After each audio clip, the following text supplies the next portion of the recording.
আসসালামু আলাইকুম ওয়ারাহমাতুল্লাহ।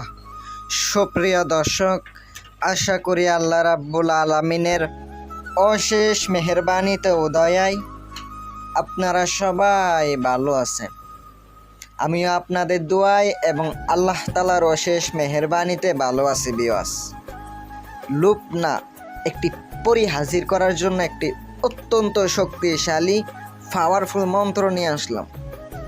একটি পরি হাজির করার মন্ত্র নিয়ে আপনাদের সামনে হাজির হইলাম। বিওয়াস আজকের যে ভিডিও একদম পাওয়ারফুল ভিডিও, দেখবেন, কাজ করবেন, সাথে সাথে হাজির হইব। কথা হচ্ছে, অনেকে আছে 5 মিনিটে নাকি পরি হাজির করতে চাই, কোনো দিনে 5 মিনিটে পরি হাজির হয় না।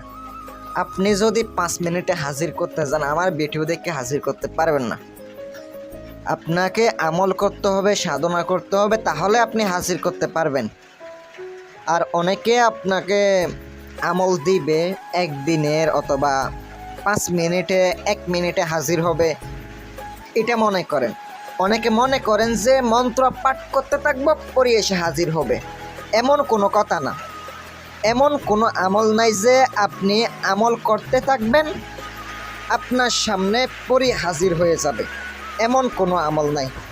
আবার অনেকে মনে করে কি রুহানি শক্তি ছাড়া অথবা বাতিনি শক্তি ছাড়া হাজির হবে। না, হাজির হবে না। আমার আমল বাতিনি শক্তি ছাড়া হাজির হবে না, রুহানি শক্তি ছাড়া হাজির হবে না।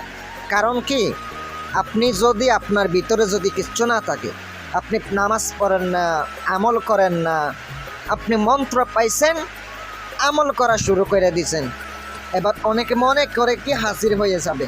কোনো দিনও হাজির হইব না। কেন হইব না? আপনাকে বুঝতে হইব এই আমলের বিষয়ে, কি করলে হাজির হইব, কেমনে কি করতে হবে, দেখবেন, কাজ করবেন, উপকার পাইবেন।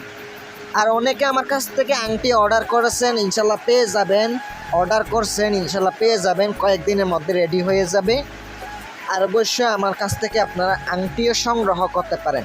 অনেকে আমাকে প্রশ্ন করে, ভাই আংটিটা পাবো কই? তেলেসমাতি আংটি, সুলাইমানি আংটি, আধ্যাত্মিক শক্তির আংটি, এই আংটিগুলো পাবো কোথায়? হ্যাঁ, আমার কাছ থেকে পাবেন। আমার নাম্বারটা স্ক্রিনে দেওয়া আছে, ইমো, হোয়াটসঅ্যাপ অথবা কল করবেন, ইনশাল্লাহ আমাকে পেয়ে যাবেন। আর অবশ্যই অনেকে বিরক্ত করেন, বেশি বিরক্ত করবেন না। আমিও ভাই কাজে থাকি, আমিও কাজে কর্মে ব্যস্ত থাকি, এই জন্য আমি ফোন রিসিভ করতে পারি না। আর আজকের ভিডিওটা শুরু করা যাক, মনোযোগ দিয়ে শোনেন। আপনি যে হাজির করবেন, আপনাকে আসনের মধ্যে কি কি লাগবে বলে দিতেছি। আপনাকে লুবান লাগবে, আগরবাতি লাগবে, মোমবাতি লাগবে না, আপনাকে মোম লাগবে না, অন্ধকার একটা রুম লাগবে। আমলটি করার জন্য আপনাকে নির্দিষ্ট একটা জায়গা বেছে নিতে হবে, যে জায়গায় আপনার কোনো রোগ থাকবে না, অথবা আপনার আমলে কেউ ডিস্টার্ব করবে না। আমলের জন্য অবশ্যই নিজের শরীর সেফটি নিয়ে বন্ধ করে তারপরে আমল করবেন। আমল করার সময় অবশ্যই আপনাকে যে আমল করবেন, যেখানে একটা গোল দায়রা দিবেন, একটা চাকুতে আয়াতুল কুরসি পাঠ কইরা আপনি ফুক দিয়ে একটা গোল দায়রা দিয়ে ওখানে বসতে হবে। আপনার শরীর বন্ধ করতে হবে না, বন্ধ করলেও পারবেন, না করলেও পারবেন, কিন্তু ওই গোল দায়রা বৃদ্ধ গন্ডি ওইটা আপনাকে দিতে হবে। আপনাকে দেওয়ার পরে কি করতে হবে? আগে প্রথমত মন্ত্রটি মুখস্থ করে নিতে হবে। মন্ত্রটি মুখস্থ কিভাবে করবেন বলে দিতেছি।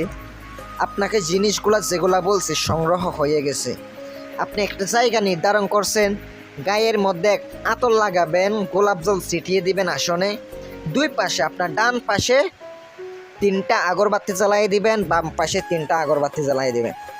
এই সাধনাটা করতে গেলে আপনাকে উত্তরমুখী হয়ে বসতে হবে। উত্তরমুখী হয়ে আপনাকে সাধনাটা করতে হবে।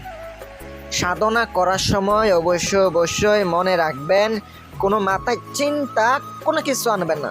মনে করবেন যে আত্মবিশ্বাস যেন থাকে আপনার মধ্যে, পরি আমি হাজির করে ছাড়বই। মানুষ কিন্তু সহজে পরি হাজির করতে পারে এমন না, ওগুলো অদৃশ্য শক্তি। কষ্ট করতে হইব, কষ্ট করলে অবশ্যই ফলাফল পাবেন। মন্ত্রটি আমার স্ক্রিনে দেওয়া আছে। মন্ত্রটি আপনাকে মুখস্থ করে নিতে হবে। প্রথমত আগে মুখস্থ করবেন। ভাই, মুখস্থ না করলে কোনোদিনও আপনার মন্ত্র কাজ করবে না। 1000বার চেষ্টা করেন, দেখে দেখে অনেকে আমাকে প্রশ্ন করে, ভাই দেখে দেখে কি কাজ করব? হবে? দেখে দেখে কোনোদিনও কাজ করলে হবে না।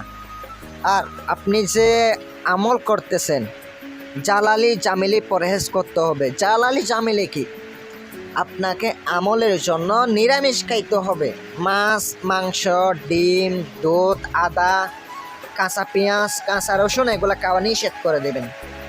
আপনি নিরামিষ খাইয়া আমল করবেন, এই আমল কাজ করবে। অবশ্যই একটা কথা মাথায় রাখবেন, নিজের প্রতি বিশ্বাস ভক্তি রেখে অনুমতি নিয়ে, ওস্তাদের অনুমতি ছাড়া কাজ করলে কোনোদিনও হইব না। অনুমতি নেবেন, দরকার পড়লে একটা গুরু বানায় নেবেন, উস্তাদ বানাইয়া নেবেন। অনেকে মনে করে যে কি আপনাকে আমি উস্তাদ বানাবো, হবে না। কারণ আমার শিষ্য হতে গেলে আপনার অনেক কিছু নিয়ম পালন করতে হবে, অনেক নিয়ম বিধি আছে। যদি ওগুলা মানতে পারেন তাহলে আমার শিষ্য বানাবো, অথবা আপনাকে শেখানোর চেষ্টা করব আমি। আর মন্ত্রটি আপনাকে 241 বার পাঠ করতে হবে চোখ বন্ধ অবস্থায়। আবার অনেকে মনে করবেন যে কি আগে পরে দুরূদ শরীফ পড়া লাগবে কিনা। না, আগে পরে কোনো দুরূদ শরীফ পড়া লাগবে না। এই সাধনাটি হিন্দু, মুসলিম, খ্রিস্টান যে কোনো ধর্মের পারবে, যে কোনো ধর্মের লোক এই সাধনাটা করতে পারবে, কোনো সমস্যা হবে না। আর আমার পক্ষ থেকে আপনাদের জন্য অনুমতি দিয়ে দিলাম, কাজটা মোটামুটি 7 দিন করবেন।